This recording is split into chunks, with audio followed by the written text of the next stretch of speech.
Cette semaine, à la tournée des chefs, je vous amène au bord de l'eau chez Patate et Plage pour rencontrer la merveilleuse Rose.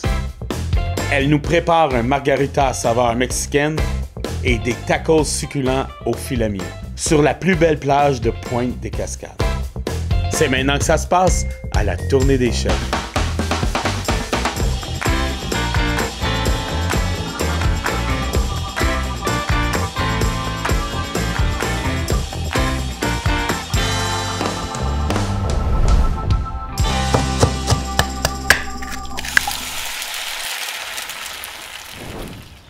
Au domaine des Écluses, le restaurant Patate et Plage est comme un petit îlot de paradis. Les pieds dans l'eau, un verre à la main, rien de mieux que d'être accueilli par la chef Rose, avec qui j'ai eu la chance de discuter. Elle nous prépare une assiette à saveur mexicaine et nous parle de son avenir dans la restauration. Merci beaucoup de nous recevoir au village des Éclusiers. C'est ça? Des Écluses. Ouais. Des Écluses. Ouais. Parfait. Puis toi, tu as le côté, tout ce qui est nourriture. Oui, exactement. La concession de cet été. Oui. Donc, c'est vraiment tout séparé. Il y a le restaurant, le bar, puis la crèmerie qui n'est pas encore ouverte. Là. OK. Il va y avoir une crèmerie. Oui. Mais là, vous êtes ouvert la fin de semaine? Du jeudi au dimanche. OK. Puis là, vous avez votre kiosque. Vous servez à peu près combien de personnes la fin de semaine? Ça peut aller à 300 commandes. Donc, ça, des fois, c'est des commandes de 2, de 3. OK. Ça dépend. Mais moi, je dirais que ça peut aller... 300, je dirais que c'est pas mal full capacité. Full capacité. Parce que là, ici, il y a des bands, il y a de la musique, les gens viennent prendre un verre. Il y a plein d'activités. Il y a le camping, il y a EcoSurf, là, qui est un petit... comme un surf électrique là, que tu peux louer, faire ça ici. Tu peux louer des kayaks, il y a les bands live, comme tu as dit, le vendredi, samedi soir. Puis là, il y a un sentier lumineux qui est en train de se faire juste en arrière. Il y a plein d'activités pour la famille. Pour la famille, pour tous les âges, pour avoir du fun. Puis là, toi, tu as décidé de partir à ton compte, d'ouvrir cette petite cantine-là. Oui, en lien avec le Patate et Persil quand même, Patate et Plage. Parce que Patate et Plage, il y a Patate et Persil. Oui. Ton père qui est propriétaire de Patate et Persil, toi, tu es propriétaire de Patate et Plage. Oui, c'est ça. Alors... la passion de la cuisine, ça vient de ton père? Oui. Bien, depuis que je suis jeune, j'ai toujours aimé ça. Il m'a pas mal tout appris ce que je connais. J'ai été à l'école aussi, j'ai fait un DEP en cuisine. En cuisine? Pour approfondir le plus possible, mais j'apprends beaucoup par moi-même quand même aussi. Donc oui, ça a toujours fait partie de ma vie, la cuisine. Fait que j'ai décidé de continuer le parcours de mon père. Et pourquoi tacos? Pourquoi pas... hot dog, hamburger, ces choses-là. Toi, tu as voulu vraiment aller plus dans le côté mexicain. Il y avait une... Oui. Ben, en fait, moi, je trippe vraiment sur les tapas. Tout ce qui est le fun à partager. Petites bouchées à partager. Petites bouchées, pas des gros repas. C'est frais. J'ai été au Mexique cet hiver, puis ça m'a comme vraiment donné le goût. Chez moi, je fais tout le temps au moins un taco par semaine. OK. Puis... je sais pas, j'aime ça les tacos. Ça te parlait à ce moment-là. Ça passe et tout ce qui est aussi à la maison. Oui. Puis c'est facile, c'est simple, c'est bon, c'est frais. Puis je trouve que ça donnait bien au site. C'est sûr qu'avec un restaurant comme ça, 300 personnes sur la plage, ces choses-là, c'est sûr que ton menu doit être adapté pour aller chercher une certaine vitesse, un certain... pour contrôler aussi le va-et-vient. La demande de l'OBNL qui s'occupe du site était vraiment qu'on puisse manger à peu près n'importe où sur le site. OK. Que ça soit accessible à tout le monde, que ça soit vraiment rapide aussi pour fournir. Abordable. Et abordable. Donc, c'est ce que j'ai concocté. Et en peu de temps, parce que j'ai lancé le projet assez vite. Puis, alors, ça a été un succès.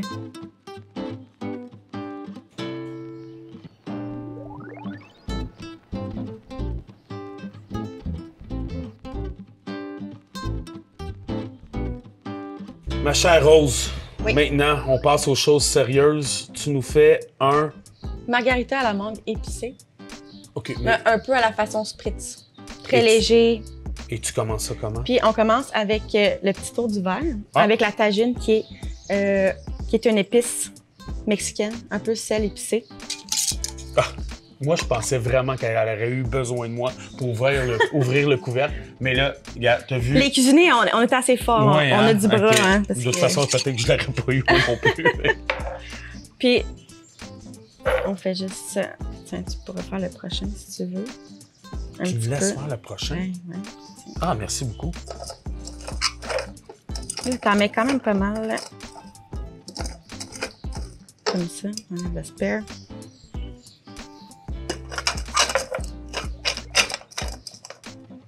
Et voilà. Parfait. Accepté? Accepté. Super.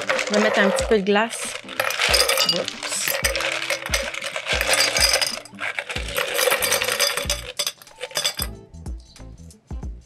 Ça en prendrait un petit peu d'autres, là, mais... Oui. Tu veux que j'aille en chercher d'autres? Oui, je vais en chercher d'autres. Fait qu'en attendant, je vais mesurer l'alcool dans le shaker. Fait que pour un verre, je mettrais 1 once de tequila, 1 once de Grand Marnier. Puis on va en mettre 2 vu qu'on est 2.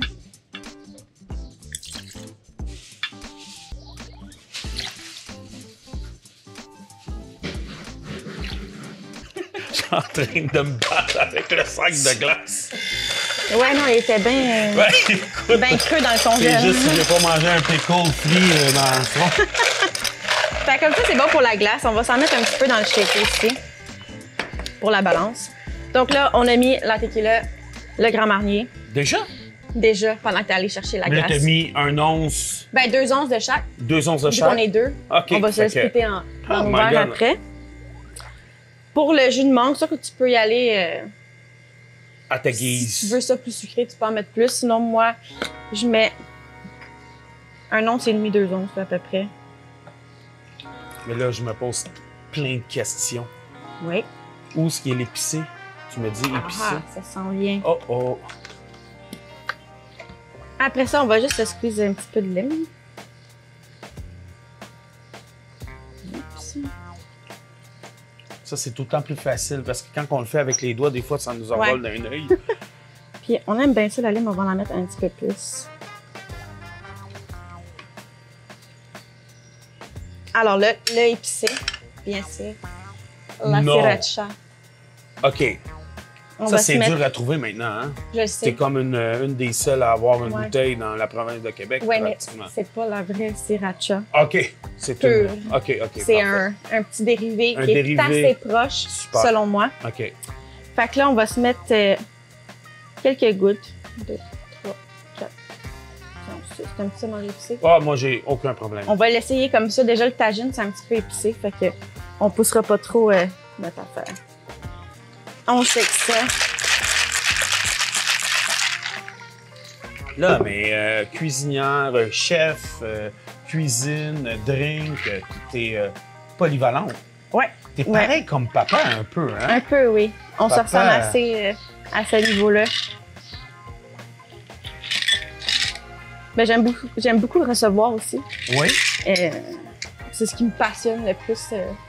Qu'est-ce qui te passionne? C'est vraiment d'avoir une grande tablée, nourrir le monde plus que nourrir moi-même. OK, parfait. Puis, les drinks, un petit cocktail, l'apéro. Est-ce que tu les inventes un peu toi-même? Est-ce que tu explores d'autres choses ou tu y vas par des recettes? Ben, plus, je m'inspire d'une recette. Puis après ça, des fois, je la pimpe un peu, je la change. OK, parfait. Puis, je la mets à mon goût. Mais, le côté artiste. Le côté artiste, là, que c'est sûr, comme créer de la bouffe, créer un drink, c'est juste... Ça se ressemble quand même. J'ai entendu dire par mon petit doigt que tu as déjà voulu étudier en art ou tu as étudié un peu en art? J'ai fait mes études. J'ai fait même pas 1 an. Puis, le cégep, c'était pas trop pour moi. Okay. Mais j'adorais les arts et tout. Mais tu vois, la cuisine, ça reste un art. Oui. C'est pour ça que je te dis. Et, mais je fais plus de dessin. Ben, avec mes ardoises puis mon comptoir. Oui. J'aime ça le ressortir de temps en temps, mais c'est rendu plus facile pour moi de le sortir avec la bouffe. Fait que le côté création est dans toi, l'artiste culinaire est là, avec les drinks. La recherche et développement de culinaire, de trouver tout le temps qu'est-ce qui peut être mieux, qu'est-ce qui est bon, qu'est-ce qui va bien ensemble. Fait que c'est pas mal. Celui-là, est-ce que tu l'as inventé? Un peu, je pense. Hein? C'est un drink, je pense qu'on l'a déjà vu un peu quelque part, la margarita à la mangue. Moi, je l'ai pimpé un petit peu avec la tagine, la sriracha. Puis, mais ouais, je suis partie. Je me suis peut-être inspirée un petit peu, genre TikTok. Là. TikTok, là, ils en font des pas pires, des drinks. Ça, c'est pas ma génération, c'est la génération de ma fille. Moi, j'avoue que j'en ai, tu sais, avant de dormir, j'en écoute un peu. OK. Ça m'inspire quand même. Des fois, il y a des idées que t'es comme, ça serait pas pire. Un petit flash. Puis là, margarita à la menthe, ben, je me suis inspirée de plusieurs petits drinks. Je les ai combinés. Puis tu vas voir, tu me diras qu'est-ce que t'en penses. Ben oui. Puis là, j'ai la petite carambole ici pour faire ça. Carambole qui est un fruit? Qui est un fruit. Ça fait une belle étoile. Ouais. Mais ça de même. Avec la ligne. Avec une petite ligne. Wow. Et voilà, notre cocktail est ready. Merci beaucoup. Cheers. Il faut juste le brasser un petit peu. Dans le fond. Et voilà. OK, on regoute. On regoute, on se le refait. Cheers. Cheers.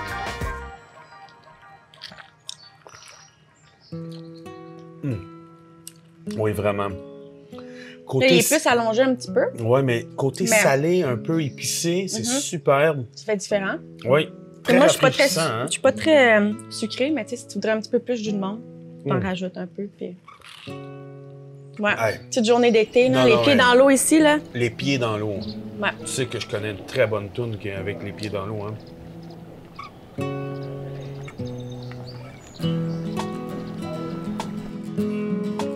Ça a été quoi ton plus gros défi au départ? Le plus gros défi? C'est une bonne question. Parce que là, c'est vraiment de tout partir tout seul. J'ai essayé de ne pas prendre l'aide de papa, patate et persil.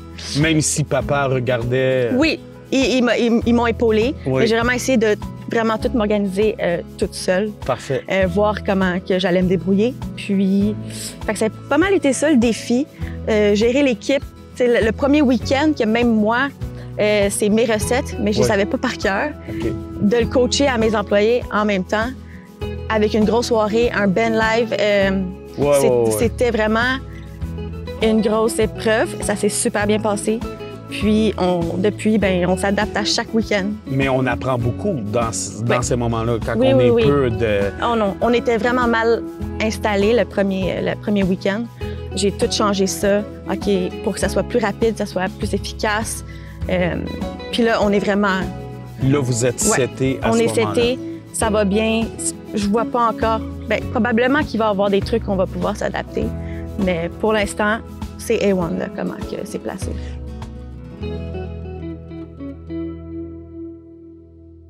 Alors, la magie de la télévision, on s'est installé pour notre dégustation, nos tacos. Yes. Que tu vas faire. Et là, présentement, on est installé pour faire... Une salsa verde.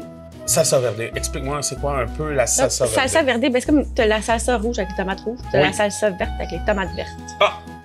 Tomates vertes, un peu plus difficile à trouver. Oui. Ça te prend des petites boutiques spécialisées. Parfait. Mexicains ou Adonis. Je pense que tu peux trouver ça à peu près quand même une couple de places. Un peu partout. Alors, c'est ça tes tomates vertes? Ça, c'est mes tomates vertes. OK. Qui ont une couleur... Verte? Verte. Ah, ben oui, ça sent la tomate. Ouais. Mais est-ce qu'elle est marinée ou elle est juste là, je vois que... Non, là, tu vois, je les ai pris en canne. OK, oui. Plus facile à trouver. Oui. Parce que fraîche... En tout cas, moi, je n'ai jamais vu dans les épiceries du coin. Fait qu'on commence avec ça. Parfait. Dans notre Vitamix. Schlack. Petite tomate, tant pis pour toi. On va mettre de l'ail. De l'ail. De la coriandre. Tu peux le chopper gros. La magie du Vitamix, c'est que ça se boit comme un charme. Ça se boit ou ça se broie? Ça se broie. OK, moi, je pensais que je n'étais pas fort. Ça se broie vraiment vite. Puis, même chose pour le jalapeno. On voit que la technique du couteau, hein, en passant, sont très beaux, ces couteaux. Hein? Oui. Les manches là, en bois, c'est superbe. Petit secret Amazon. Ah, oui, OK. Fallait pas le dire. Non, fallait pas le dire. OK. Je me suis trahie. Mais je vais aller l'acheter chez Amazon. Bon, là, on presse. Encore. Là, on voit la lignée du drink avec le repas. Toujours la lime. Je te laisse aller. Lime coriandre, c'est la base de mes tacos, un peu. On va s'en mettre au moins une pour la quantité de tomates qu'on a. Je te prendrai le sel qui est juste là. Oui, madame, sel. Tu peux en mettre un petit peu, tu te fais-tu confiance? Oui, je me fais confiance. Tu me dis qu'arrêter. OK, peut-être le trou. Alors, le trou. Oh, le trou. Ouais. Et voilà. Attends, juste pour dire comme ça. C'est bon. Un peu de poivre ou... Non, même pas. Non, même pas. Après ça, on peut se le mettre, nous autres, oui, direct, OK, parfait. Sur notre steak après. On ferme ça, puis... Ah, ça, c'est bon pour les techniciens, parce qu'ils ont les appareils dans les oreilles, fait que ça fait des bruits. Alors voilà pour la salsa verde, vraiment facile. Super. C'est prêt, notre petite sauce pour accompagner notre taco. Alors, on va mettre ça sur le taco. Ouais. Et tu me fais un taco filet mignon. Filet mignon, ça peut être une autre pièce de bœuf, mais nous, filet mignon, petite cuisson bien juste saisie, là. Un peu de sel, un peu de poivre qu'on va griller. Après ça, on va avoir oignon mariné, coriandre, mangue. Tu te rappelles avec le drink qui est surprenant, le monde sont comme pourquoi la mangue. Tu vas le comprendre quand tu vas le manger. Okay. Ça fait vraiment un peu épicé avec les jalapenos. Notre petit sucré, vinaigré, salé, la viande. C'est vraiment toutes les saveurs mixées ensemble dans un taco. Puis c'est vraiment... Puis qu'est-ce qui est super intéressant, c'est que dans tout ce qu'on fait ici, c'est que si tu as besoin, tu veux mettre de la crevette, du poulet, tu veux changer pour un autre ingrédient, comme qu'on appelle en bon québécois le tout ce qui nous reste dans le frigidaire, c'est possible de le faire à ce moment-là. Oui. Merveilleux. Alors, tu veux passer ta viande du barbecue de la veille, oui, parce qu'on peut prendre, taco. on n'est pas obligé de prendre un filet mignon. On peut prendre le beefsteak, on peut prendre... Exactement, n'importe quoi. Facile à manger. L'hiver, ben c'est sûr que la plage l'hiver, ça sonne... Non, c'est ça. C'est plus difficile. Ça finit le 30 octobre. Oui. Donc, il y a vraiment Oktoberfest qui est la grosse saison pour ici. Okay. Apparemment que c'est le moment le plus occupé, avec des gros bands. Là, ça va être peut-être plus... Je vais changer un peu mon menu, saucisses, plus des hot dogs ou... Mon but étant de faire des trucs différents chaque semaine, d'apporter un petit item pour faire changement, qui n'est pas nécessairement mexicain. Là. OK, parfait. Parce que le site est merveilleux, on est à Pointe-des-Cascades. Comme tu disais tantôt, on a le terrain de camping. On est vraiment à un endroit, là, comme on peut voir. Il y a des chaises, vacances. On se sent en vacances. Puis chaises antiques, hamac. On peut vraiment relaxer sur les lieux. Moi, ce que j'aime le plus, c'est que c'est quand même une cuisine qui est simple, mais tu es très bien organisée.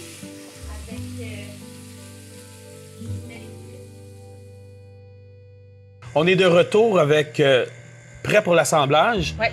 La magie de la télévision, c'est qu'on a fait saisir le filet mignon, on a préparé le comptoir pour que tout soit prêt et tu vas nous assembler ça comme tu le fais les week-ends. Moi, je commence tout le temps par mettre la laitue en premier parce que ça lui donne un petit fond pour pas que ton jus de viande détrempe tout ton pain. Ça va mettre quelques morceaux ici. C'est un très beau truc. Oui. Parce que sinon, il devient tout mouillé, puis là, c'est plus... Ça devient moins agréable à manger. On va s'égarnir en masse. Et voilà. Ça, c'est le tien, hein, parce que ici, il y a plus de viande. Ça, c'est le mien. Le tien, ça va être celui qui a le plus de viande. Merci. C'est bon? Oui. Après ça, on va se mettre quelques mangues. Après ça, l'assemblage, c'est plus au niveau du look, là. Oui. C'est pas ce qui fait la différence. Ça, on parle d'oignons marinés, c'est ça? Oignons marinés. Fait que dans le fond, c'est moitié vinaigre, moitié eau, avec un petit peu de sucre, un petit peu d'ail des fois, un petit peu de sel. Puis, tu le laisses mariner de même. Après ça, le tour est joué. Parfait. On va se mettre un petit peu de notre salsa ici. La salsa verde.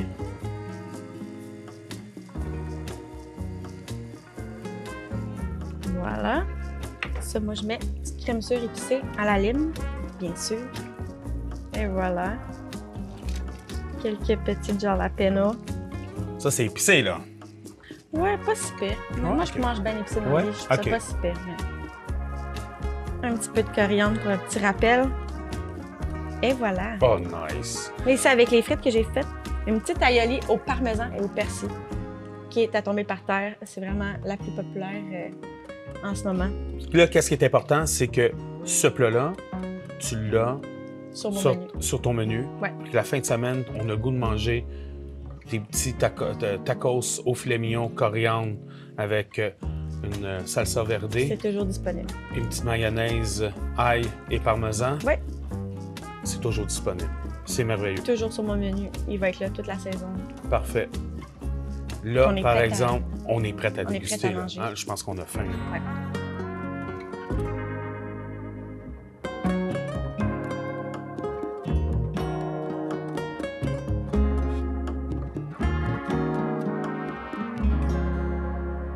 Là, Rose, on est installé. Tu nous as préparé ton plat, tacos au filet mignon, frites et mayonnaise, ail et parmesan. Ouais. Écoute, d'habitude, je pose 3-4 questions avant de déguster, mais là, ça a l'air trop bon. Je vais commencer tout de suite. Hein? Qu'est-ce qu'on fait? Là, tout le monde, comment je fais? Je plie. Tiens. Moi, je prends ça comme ça. Je les foire un petit peu au milieu, là. Ouais, c'est du bon taco, là. C'est du taco de luxe. Fait que là, tu te le prends comme ça. Ouais. Oui. Je fais ça comme ça. Puis là, tu y vas. Tu y vas? Ouais. D'une shot.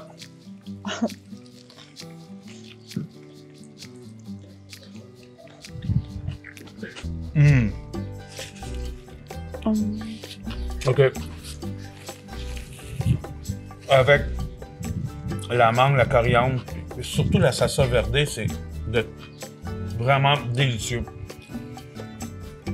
Et là, je le laisse redéposer comme ça ici. Je fais pas de dégâts devant la caméra, c'est super important. Petite frite. La petite frite. Ah oui. On est là, hein, avec le parmesan là, et tout. Là. Ouais. OK. Mais là, avec cette belle cuisine-là, ce bon repas-là, tu travailles toutes les fins de semaine. As-tu du temps pour toi? Ben, je vais avoir plus de temps pour moi cet hiver. Partir en voyage probablement. Tourner faire un petit tour aux patates et persil. Mais j'ai quand même le lundi, mardi. Lundi, mardi. Relax. Puis travailler ici, comme pour la première fois de ma vie, j'ai pas l'impression de travailler. Mais non, on dirait que t'es dans le sud. J'ai du fun. Fait que ça compense, je trouve que c'est une belle ambiance de travail. Puis je jase avec les gens. L'équipe est le fun. Fait que du temps pour moi, il est déjà un peu ici. C'est comme un peu les vacances, mais 24 heures sur 24. C'est ça. Là, exactement. Le lundi, mardi, tu es en congé. Toujours. Là, tu fais tes achats ou tu es capable de décrocher? Non, je décroche. Tu décroches? Je décroche. Tu fais tes activités, ces choses-là? Ouais. Parfait. Puis, tu te vois où un peu plus tard, dans le sens où est-ce que tu aimerais ça grossir le restaurant? Ou... C'est sûr que le but d'avoir ouvert Patates et Plages, c'était de voir comment je me débrouille. Est-ce que je suis capable d'éventuellement avoir un restaurant complet et pas juste un kiosque, de gérer plus gros. Okay. C'est ce qu'on va voir dans les prochaines années. Là, on va voir les prochaines... je pensais faire au moins 2 ans, 2 ans ici. Wow. Apprendre encore, puis être peut-être prête un jour à ouvrir mon propre restaurant. À suivre. Super. Alors, prochainement, les voyages pour aller accumuler encore là des idées. En Europe, j'aimerais bien. En Europe? Oui. Fait que ça se peut qu'on aille un tacos Toulouse. Peut-être. Ou à la grecque ou ces choses-là. Oui. Super. Sérieusement, c'est vraiment délicieux, c'est très frais. Écoute, Rose, ça a été une super de belle rencontre. Ton plat délicieux, mais tu es aussi encore plus délicieuse de ta présence et de nous avoir reçus ici. Alors, je te souhaite tout le succès que tu mérites parce que c'est vraiment merveilleux. Alors, j'ai pas eu le temps de tout manger parce que les techniciens me regardent et ils veulent y goûter eux aussi. Ils sont jaloux. Ils sont jaloux un peu. Mais écoute, sérieusement, merci. Puis on va se revoir, ça c'est sûr et certain. Oui, c'est certain. Une petite dernière gorgée. Oui, parfait. Merci. Voyons. Benoît, l'auto est rempli. Qu'est-ce que tu fais? Ah, je faisais une sieste. Une sieste. Bon, mais faut qu'on parte, là. Il est 6h30. Déjà? Oui. Est-ce que le truck est rempli? Oui, puis ton ventre aussi. Oh, oui. OK. Bye. Tu non. Je vais flipper en envers. OK.